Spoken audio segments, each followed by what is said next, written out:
Good afternoon, Mopar people. Here we are. We got some 46452s, commonly known as 452s.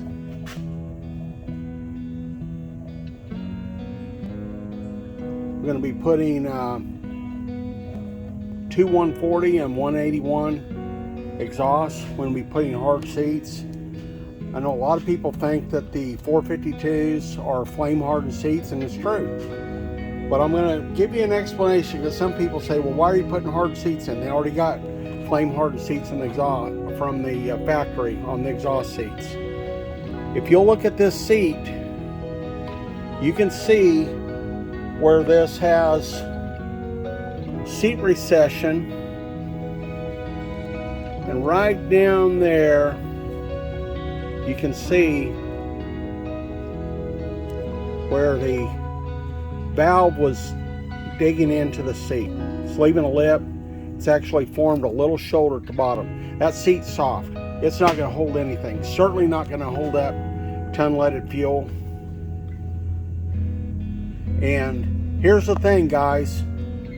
I've done a lot of valve jobs over the years.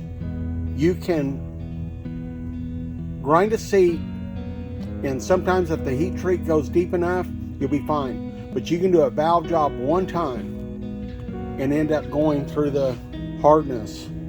And me as the machinist, I don't necessarily know that. You as a customer don't know that. So, then a lot of people say, well, why aren't you putting seats on the intakes? So, for unleaded gas, you don't need seats on the intakes. The only time you need seats, and that's if you have seat recession and the seats are starting to sink. As you can see here, these look pretty good. They're still in pretty good shape, and we're going to be enlarging those, so we're going to be back out in new material. And so we're going to get started. We're going to put some valve guides in here, and then we're going to set it up in the pt.1 and we're going to cut us some hard seats. I'll be back.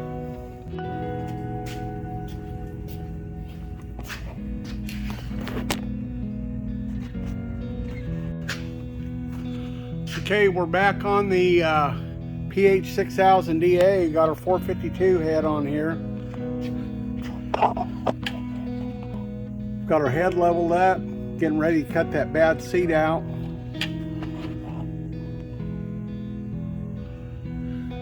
We're all leveled up in X and Y. Be back. Okay, we're back. We're gonna lining my pilot up. Already lined it up, but I'll check it again. And then put a little pressure on the spring. While I've got a little pressure, I'm going to release. The table's down.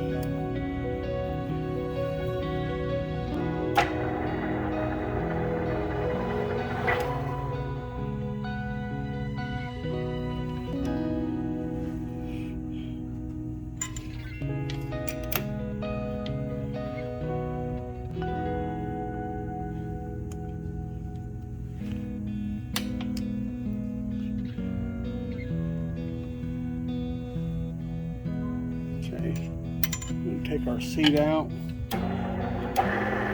I'm going to cut this a little bit smaller than the actual diameter of the seat. We're going to see if it's going to clean up, and then I'll come back and we'll cut it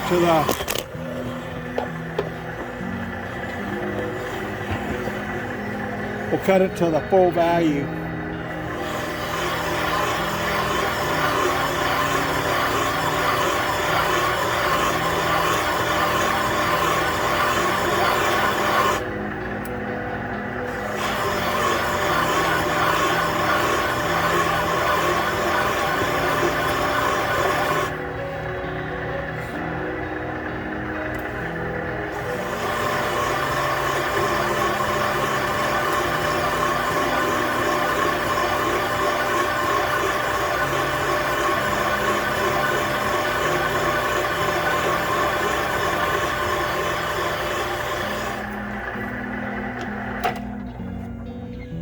Okay, we're going to clean this up. Be right back. Okay, we're back. The inclusion, I didn't film that, but the inclusion went deeper I don't think it was leaking water, but I didn't like the way it looks. So what we're going to do is we're going to go in there and put a crack plug.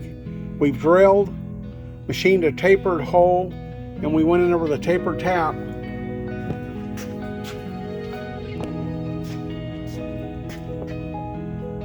We're going to put this tapered crack plug in there.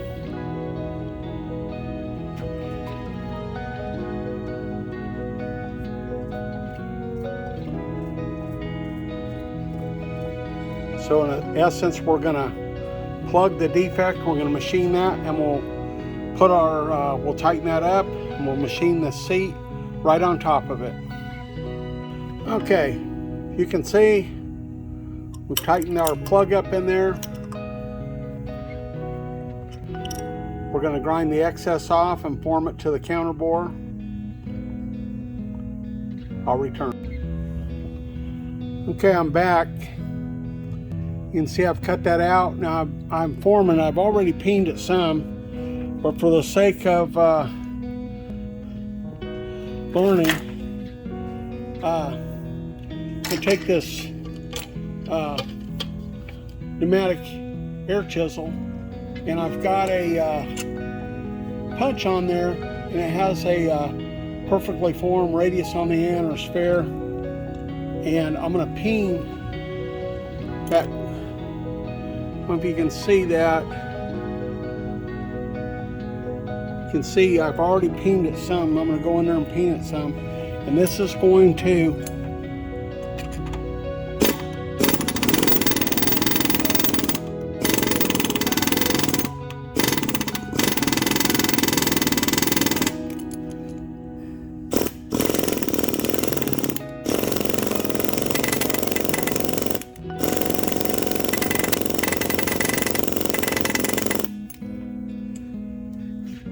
peen that, and that locks that plug into the hole, expands it.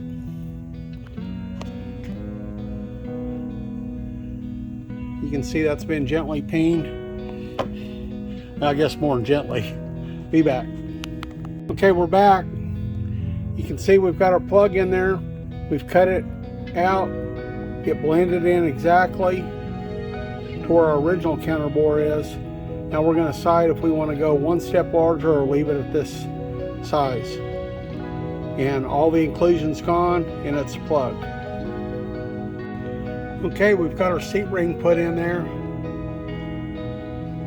I opted to put the 1 13/16, 812.5. Of course, the seat has press fit, so the seat is actually larger than the counter bore. So that's where you get the press fit. And as you can see, it matches up perfect to the original casting. I'll be back. Okay, we've just put in 8 guide liners. We've got them all broached and sized.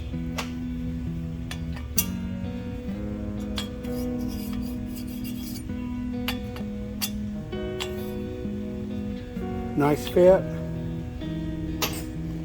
I'll be back. We'll put in the other guides. Okay, I'm back. You can see I've got liners drove in. It's kind of what they look like. They're 30,000 swall. These are the materials phosphor bronze.